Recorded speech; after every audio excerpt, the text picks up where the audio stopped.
Hello everyone. Today what we're going to do is we're going to look at the second part of the Declaration of Independence. And this sheet here that we did in class is called Summary Organizer number 2. Okay, so students should have this sheet. Okay, and what we're doing here is we're just taking the Declaration of Independence and breaking it down even further, looking at the second section of it. And the original text, we can go ahead and read it here. I'll zoom in here so I can see it. It says, "Prudence indeed will dictate that governments long established should not be changed for light and transient causes. And accordingly all experience hath shown that mankind are more disposed to suffer, while evils are sufferable, than to right themselves by abolishing the forms to which they are accustomed. But when a long train of abuses and usurpations, pursuing invariably the same object, evinces a design to reduce them under absolute despotism, it is their right, it is their duty to throw off such a government and to provide new guards for their future security. Such has been the patient sufferance of these colonies, and such is now the necessity which constrains them to alter their former systems of government.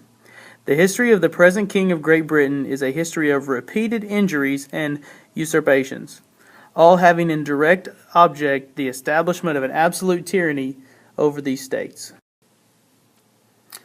Okay, and just to go over some of the words in here that you may be having trouble with, this first word here, prudence.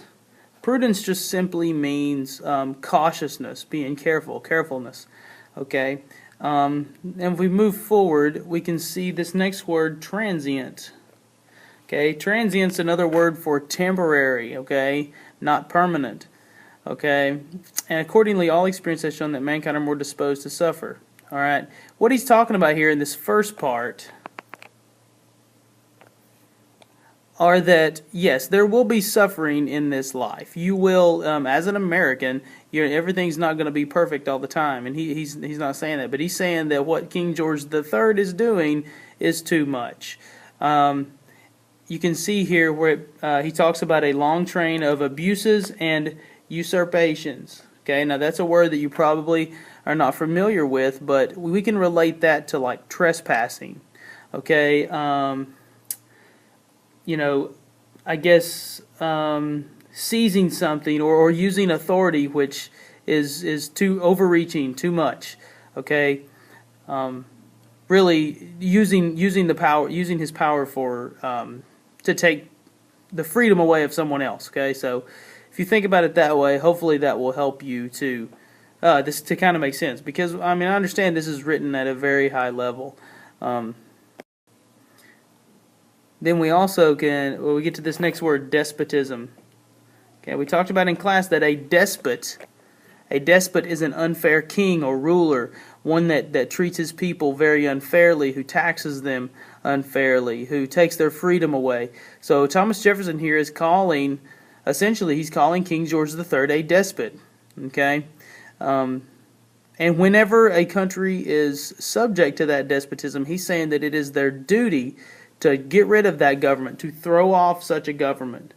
Okay, that they have the right to do that and to provide new guards, okay, which means that they can get rid of that unfair government and come up with a new government that will be more fair to the people. Okay, and he's saying here when he talks about patient sufferance, he's saying the colonies have waited patiently. They've been taking everything that King George III has been doing to them, and now that they're pretty much over it, they're tired of being mistreated. Okay, so it is a necessity now for them to alter or change their government.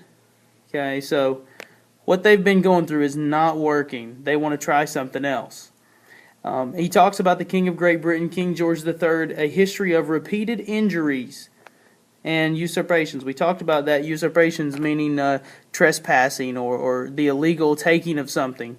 When he says injuries here, he's not talking about physical injuries. He's talking about just the overreach of power that King George III has been doing. The things that he's been taking, the unfair taxes, having a military there all the time, even in times of peace, just to intimidate.